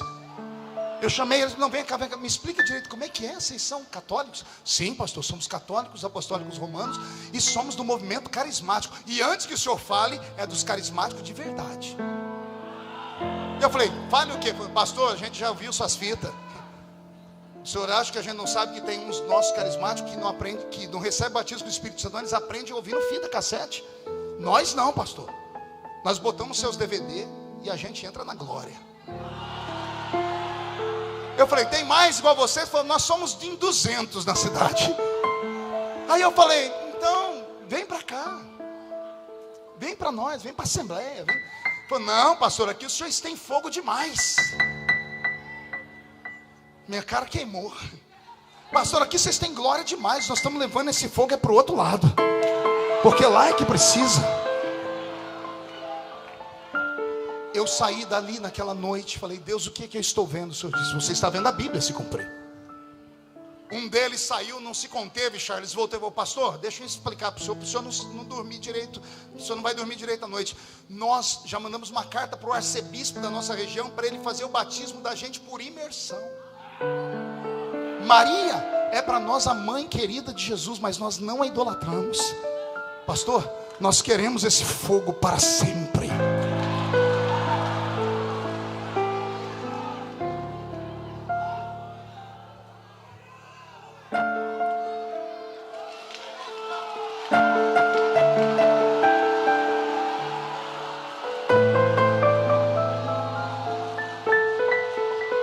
Estamos perdendo a comunhão. Passamos o culto inteiro sentados com esses corpos pesados nas cadeiras da igreja, de braços cruzados, mascando essa desgraça desse chiclete. A falta do temor é tão grande que os casais hoje sentam juntos. Não, pastor, marido e mulher tem que sentar junto. Até aí tudo bem. Mas passar o culto inteiro fazendo carinho na namorada, não. Passar o culto inteiro dando beijinho no rosto do querido marido, não. Eu não vou nem olhar, porque senão eu entrego. Tem umas meninas ali atrás lixando a unha. Alguém avise que aqui não é um salão de beleza. Aí depois pergunto por que é que Deus não fala. Deus respeita o ambiente. Isso aqui é a casa dele. Se é a casa dele, deixa ele te conduzir pelos cômodos. Se é a casa dele, por favor, se entregue, não reclame. Por favor, deixe ele te tocar, deixe ele te conduzir. Se você nunca falou em línguas estranhas, ficar me olhando não vai adiantar nada. O Espírito Santo só desce se você abrir a sua boca e começar a dar gritos, começar a dar glórias. É assim que eu aprendi com os nossos velhos pais.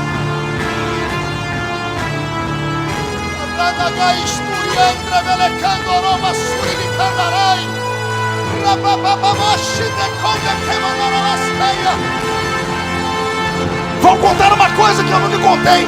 Eu estava na cidade de Franca, interior de São Paulo. Tem gente de Franca aqui? Eu vi caravanas de Franca serem homenageadas aí. Eu estava na cidade de Franca, eu era garoto. Não tão garoto. Anunciaram que ia pregar lá um rapaz moreno da Bahia. Fui lá para ver o baiano pregar. E o baiano pregou, ele sentou num jumento e não desceu dele mais. E eu nunca vi uma coisa tão bonita na vida. E aí ele chamou as pessoas para frente que queriam receber o batismo com o Espírito Santo. Alguém tem um molho de chave aqui? Chave, eu preciso de chaves. Chaves, alguém tem chaves? Chave, joga aqui. Esse baiano falou, Jesus vai batizar com o Espírito Santo. E eu fiquei assim, como que ele vai fazer? Vem para frente. Ele pegou uma chave. Falou, você quer receber? Um gritou, eu quero. Falou, então segura. Do jeito que ele catou a chave, ele caiu para trás falando em língua estranha. Era o senhor, pastor Abílio. Eu vi isso. Eu fui em Ribeirão Preto, pastor Napoleão, e vi o senhor fazer a mesma coisa. O meu líder de mocidade foi batizado com o Espírito Santo, um molho de chave. Não é que o molho de chave estava ungido, não era nada disso. Era a palavra do profeta. Nós acreditávamos.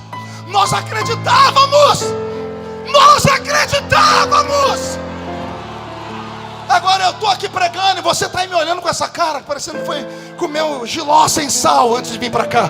Está fazendo os apontamentos na internet para depois, de maneira apologética, exegética ou infernética, fazer o contraponto do que eu estou falando. Vá para o céu. Eu não estou pregando para gelados, eu estou pregando para a geração cheia do Espírito Santo.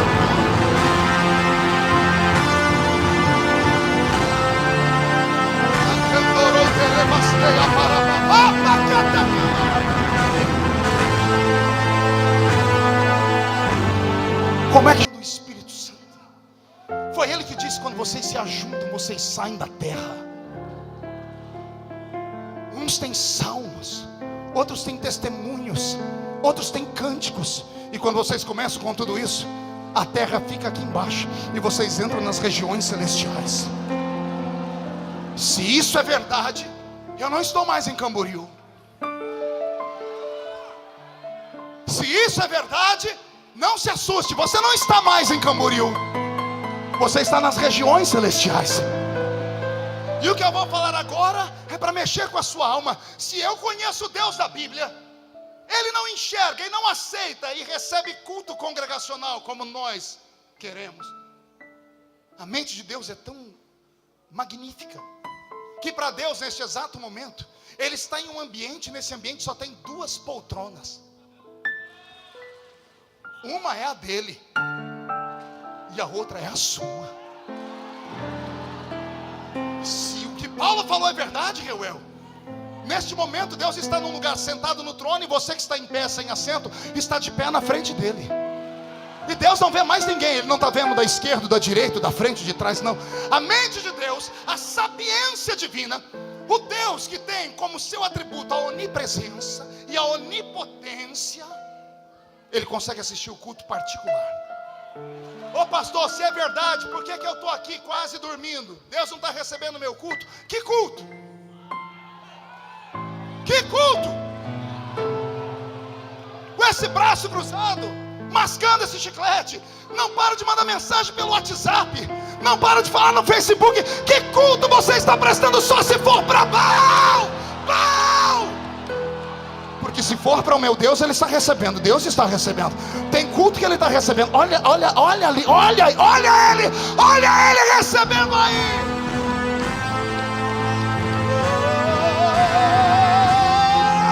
Que sinais haverão na sua vida? Toda a carne será cheia do Espírito Santo. E se isso é verdade, onde houver um crente cheio do Espírito Santo, reage.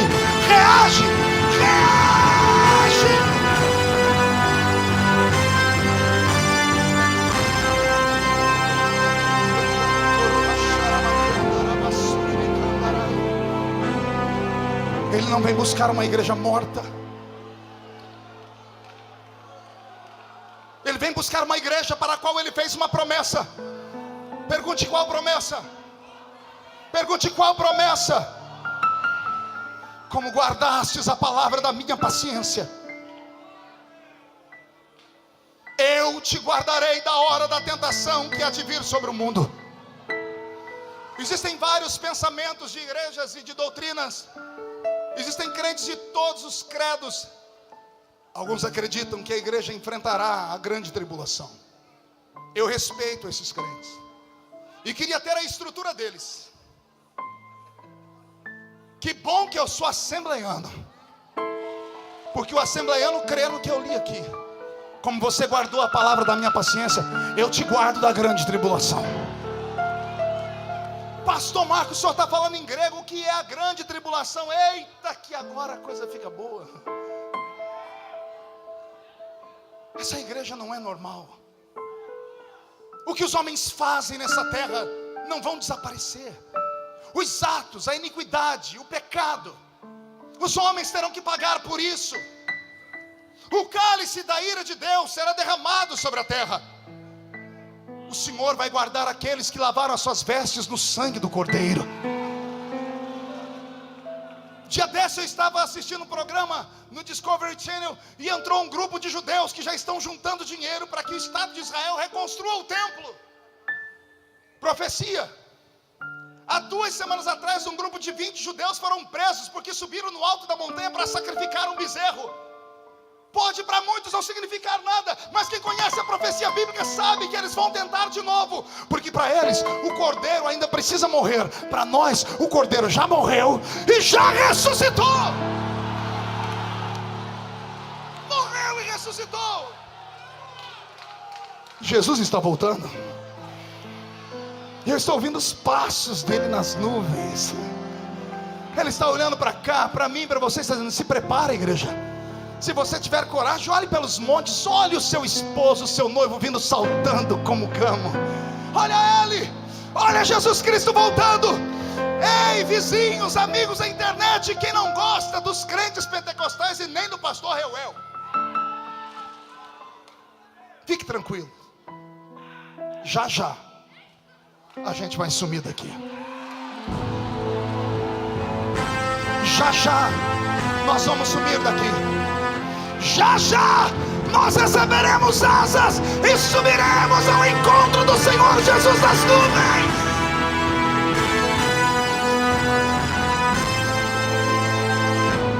E quando subirmos aos céus,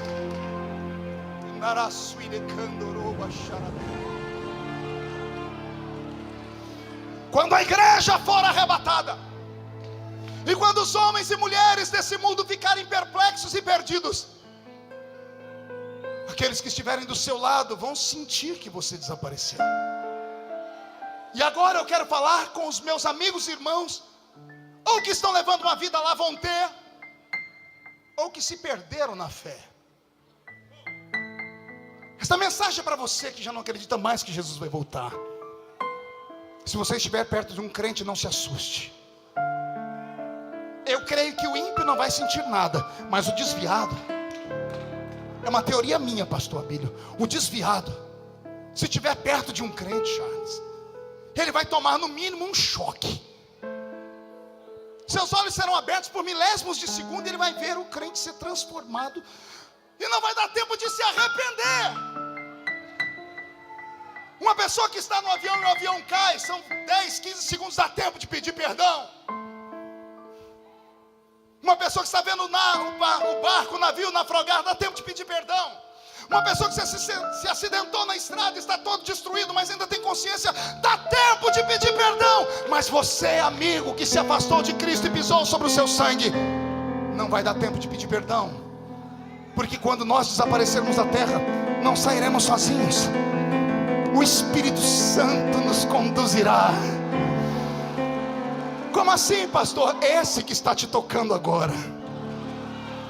Permita-me falar dele. Robson, mude a música para mim. Permita-me. Deixa-me falar dele. O amigo Espírito Santo, rejeitado, que sofre no nosso meio preconceitos, indiferença. Sempre que lembramos do Espírito Santo, lembramos ou porque alguém deu um grito, fogo, azeite, água, óleo. Mas ele é muito mais que tudo isso. Ele é Deus. Não, você não entendeu. Ele é Deus. Não entendeu ainda? Eu estou dizendo que o Espírito Santo é Deus. E ele está aqui, fazendo uma vistoria no meio desses homens e mulheres, aqui em cima do púlpito também. Está olhando para você, esperando uma reação sua, porque ele é um gentleman, ele é um cavaleiro educado. Se eu fosse ele, eu te agarrava, te dava uns tapas. Mas como ele é um cavaleiro, ele está do seu lado esperando que você perceba que ele está aí. Ele está do seu lado esperando que você diga, me peça alguma coisa. Esperando que você diga a ele, eu posso te pedir alguma coisa. Esperando que você toque nele, ou que deixe ele te tocar. O Espírito Santo está aqui nesta noite sim. E ele pode te dar dons, pode te dar ministério, pode te dar tudo, mas ele só pode te dar se você perceber que ele está aqui. É ele quem arrebatará a igreja. Quem já leu a história de Abraão no Velho Testamento, vai ver que Abraão pegou o seu filho Isaque e disse, vou mandar buscar uma noiva para você. Pegou o seu servo mais querido Eliezer e disse, Eliezer, pega aqui alguns camelos e vai em busca de uma noiva para o meu filho. Eliezer fez um teste com Deus, dizendo, eu quero encontrar uma moça submissa, uma moça que seja fiel, que seja honesta, que seja subserviente. E ele encontrou no meio do caminho a tal da Rebeca. Quando Rebeca desceu até a fonte para pegar água e dar água aos camelos de Eliezer, ela tocou o coração do velho Eliezer, porque Eliezer tinha no mínimo 10 camelos. Cada camelo bebe 180 litros de água, se eu não estou enganado. A mulher descer a fonte para matar a sede de 10 camelos são 2.000 litros de água em um pote pequeno. Não sei quantas viagens ela fez, Vanilda, mas ela fez todas. Abasteceu os camelos. Eliezer olhou para o céu e disse, achei a mulher do meu Senhor. E ao chegar na sua casa foi-lhe feita uma pergunta. Pergunte qual? irás tu com este varão? E ela disse: eu irei. Colocaram ela em cima de um camelo, mas não antes de dar a ela joias de prata, joias de ouro e vestidos novos. Quem já leu essa história, está acompanhando meu raciocínio, sabe do que Deus está mostrando. Abraão representa Deus Pai, Eliezer Deus Filho, ou melhor, Isaac Deus Filho, Eliezer Deus Espírito Santo, Rebeca a igreja. Os pastores são os camelos que carregam a noiva sobre os ombros, o vaso de ouro dos dons do Espírito, os vasos de prata, os frutos do Espírito e as roupas, vestiduras lavadas no sangue do Cordeiro para esta noiva.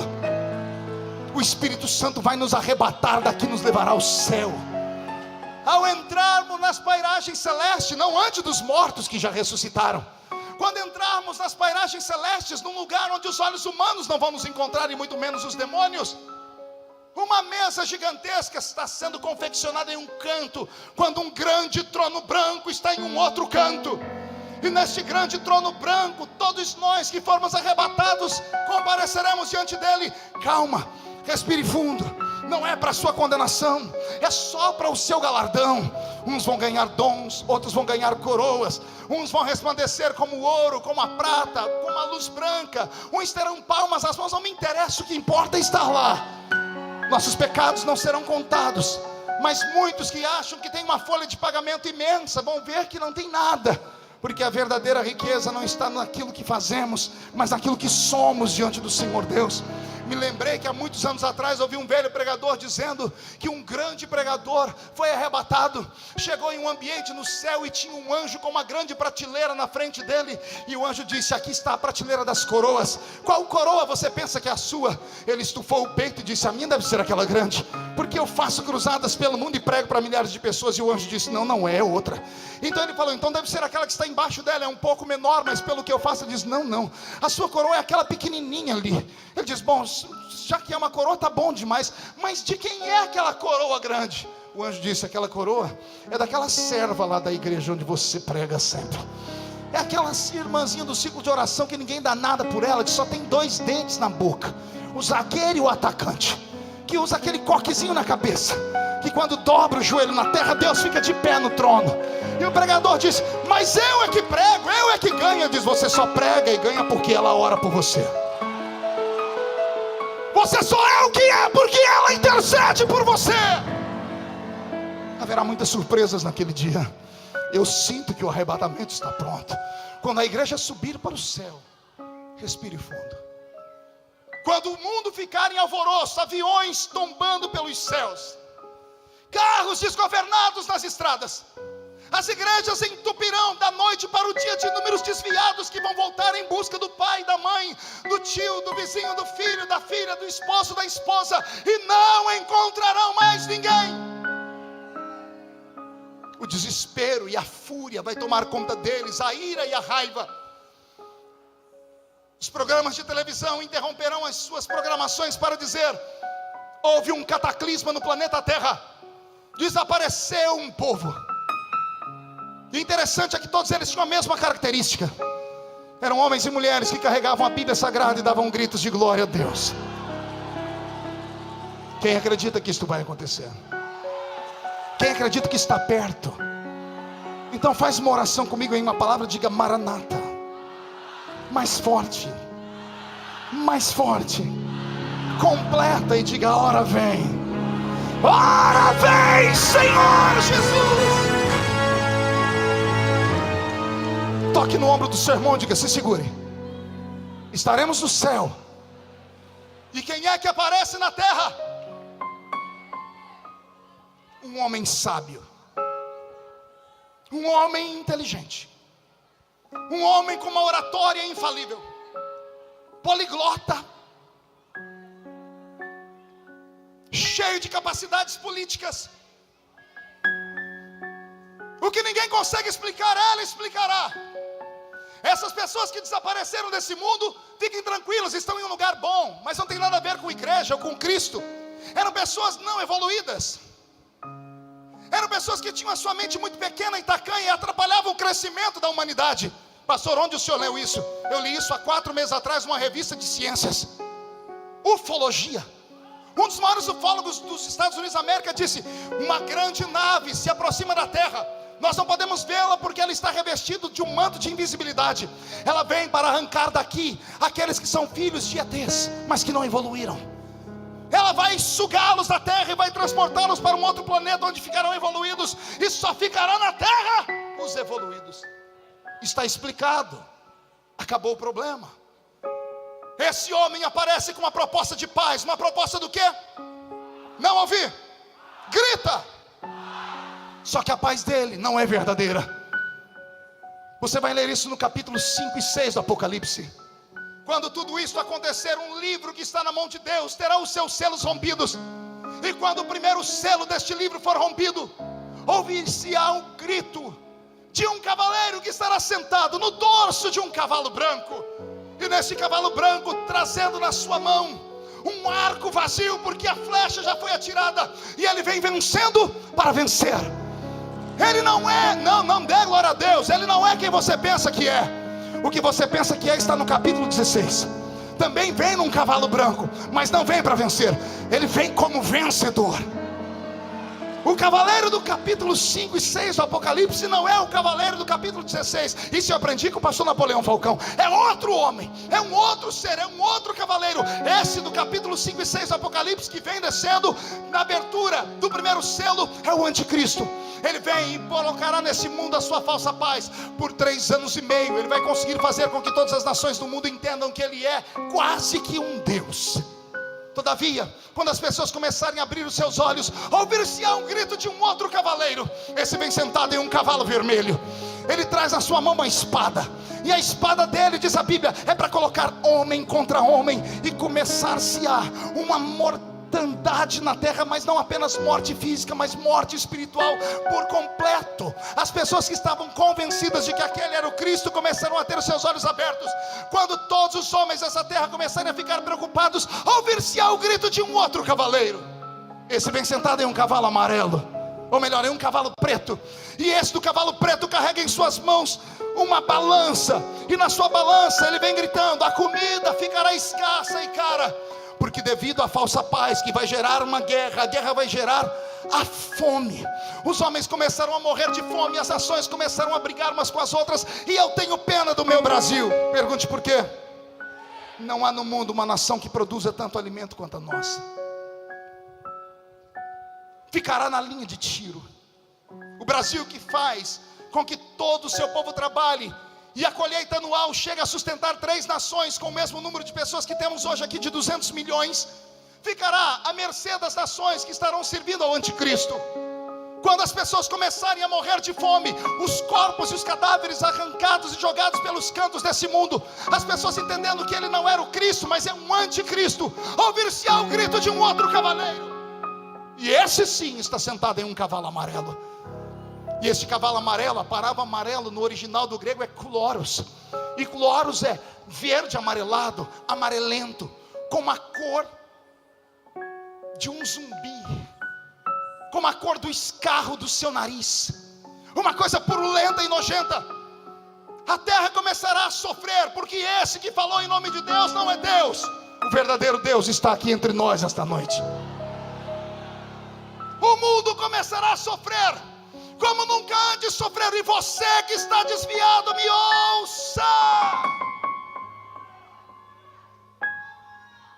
Não terá para onde correr, não terá a quem recorrer, não terá a quem buscar. Você terá que sofrer, entregar a sua vida e morrer. Eu ouvi o seu grito, desviado. Vou repetir, eu ouvi o seu grito quando o 5º selo foi aberto. Você não está mais entre os homens, você está na eternidade, aos gritos, dizendo: Deus, eu dei o meu sangue, eu perdi a minha cabeça. Quanto tempo mais? E o Senhor vai te dar uma palavra assim: descanse mais um pouco com as suas vestes brancas, porque o número dos salvos ainda não completou. Tem gente para morrer ainda. Quando tudo isso acontecer, quando os homens todos pensarem, entenderem que aquele não era o Cristo, o 6º selo será aberto. Pastor Napoleão, me corrija se eu estiver errado. A Bíblia diz que nesse sexto selo, o sol e a lua vão se escurecer. Vai haver terremotos. Vai haver destruição. Vai haver um cataclisma. Buracos serão abertos pelo planeta Terra. Haverá uma destruição como nunca antes houve. Eu percebo que explodirá uma bomba atômica nesse país. A terceira guerra mundial que esperamos agora não vai vir para nós. Esse povo não estará aqui. Pelo menos uma irmã deu glória a Deus. Eu vou repetir. O ataque atômico que o mundo espera da Coreia do Norte não vai acontecer agora. Estaremos livres da grande tribulação. Estaremos com o Senhor Jesus nos ares.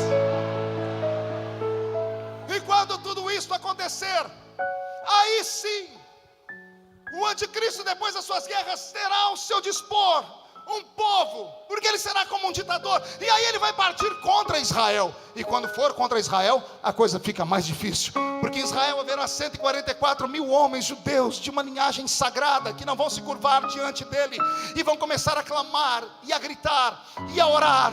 No meio desses homens, desse clamor, dessa vontade de voltar a servir o Messias que eles mataram 2000 anos antes, surgirão duas testemunhas que pregarão e farão sinais na terra, para que aqueles que aqui estejam enxergando que haverá uma segunda chance.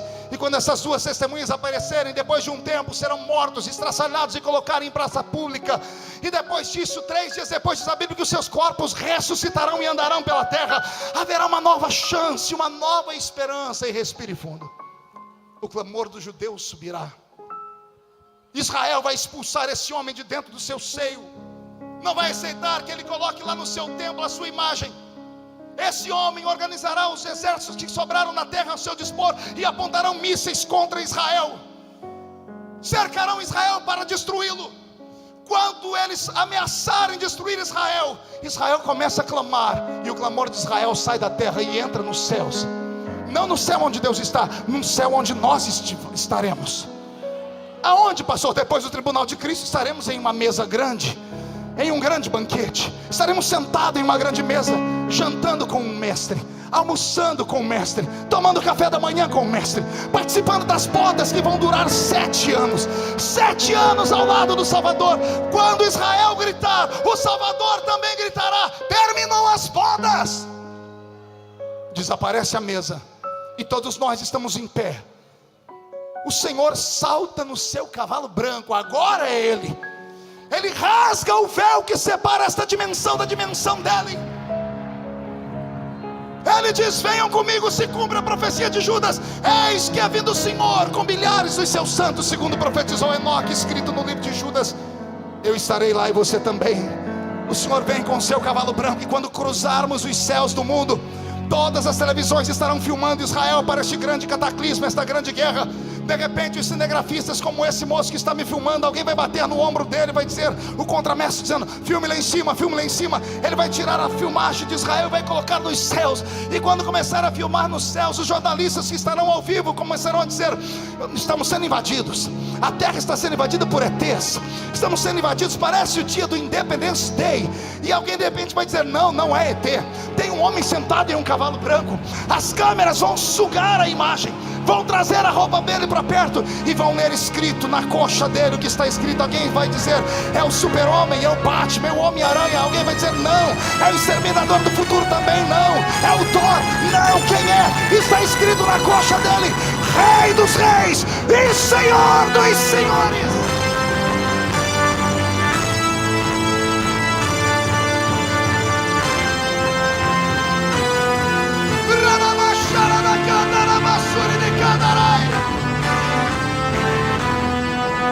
Fique de pé comigo. Pegue na mão do seu irmão.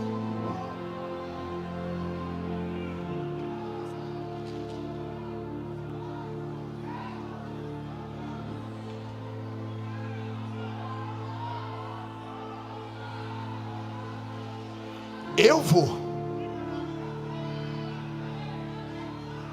Eu irei. Quem vai comigo?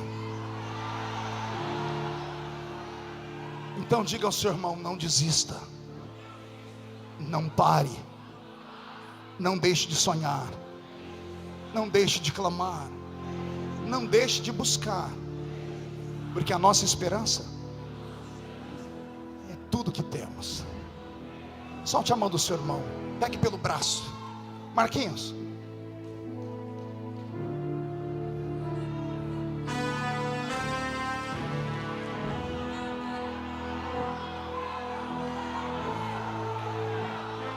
dê um microfone para ele aqui, por favor.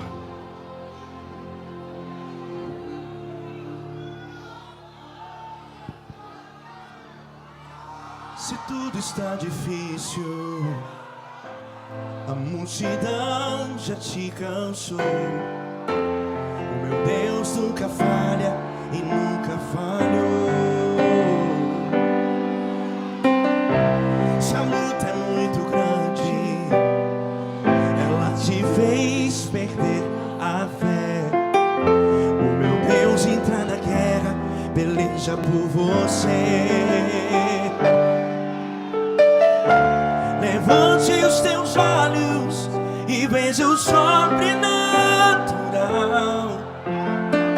Quem tem promessa de Deus, vence o mal. Levante os teus olhos e veja o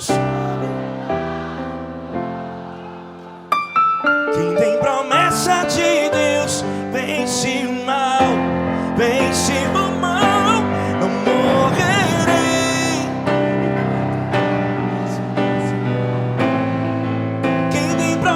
De Deus não morre não. E tem a fé de Abraão. Não morrerei.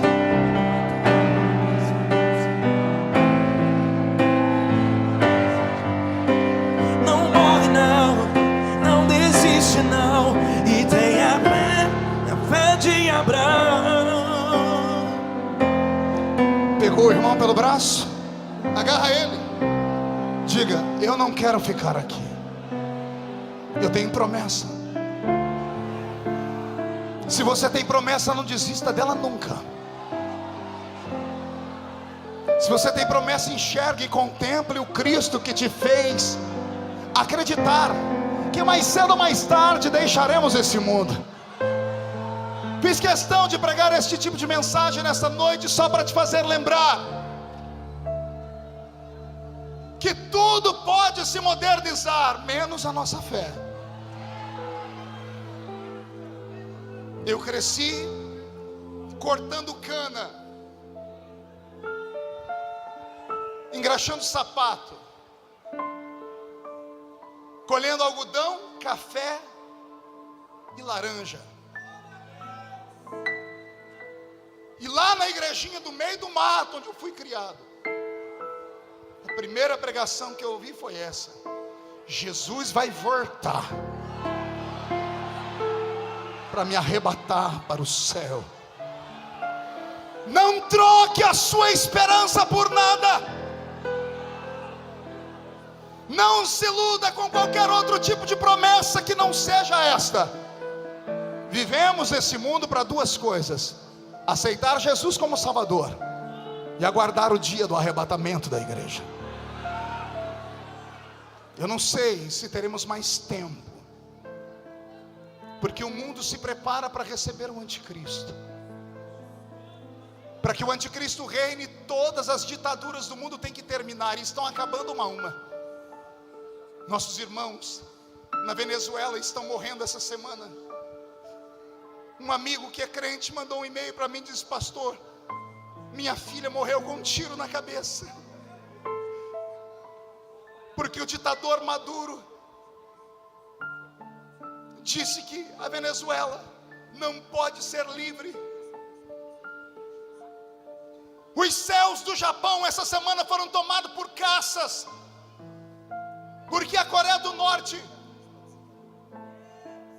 estão com seus mísseis apontados pelo mundo, e o mundo está morrendo de medo. Eu não tenho medo. É necessário que essas ditaduras caiam para que apareça o homem da iniquidade. Mas quando o anticristo aparecer, eu não quero estar mais aqui. Alguém quer ficar aqui? Eu vou perguntar de novo: alguém quer ficar aqui? Então como é que você acha que você vai para o céu desse jeito? É necessário o clamor da igreja romper os céus esta hora, para que o céu comece a trovejar sobre nós a esperança divina. Solte o braço do seu irmão e levante a mão direita para o céu. Diga comigo em nome de Jesus: todos os demônios que lutaram contra a minha salvação, contra a minha esperança, contra a minha fé, eu ordeno, não estou pedindo, estou ordenando, venha para a palma da minha mão agora. Fecha a sua mão com força. Vou contar até 3, você vai jogar no chão e vai pisar em cima. E aí você vai encontrar pelo menos 3 crentes e vai dizer para ele: não perca a sua esperança. Aí Marquinhos, você canta. 1, você nunca mais será o mesmo. 1,5, sua família vai sentir orgulho de você de novo. 2, o Senhor te livrará da hora da tribulação. 2,5, sua igreja será avivada. 2,75, o Brasil será sacudido pelo céu. 3, jogue no Se chão, tudo está difícil, pise em cima, a multidão já te cansou. abrace as pessoas do seu lado. Deus nunca falha e nunca falhou. Se a luta é muito grande, ela te fez perder a fé. O meu Vai. Deus entrar na guerra, peleja Isso. por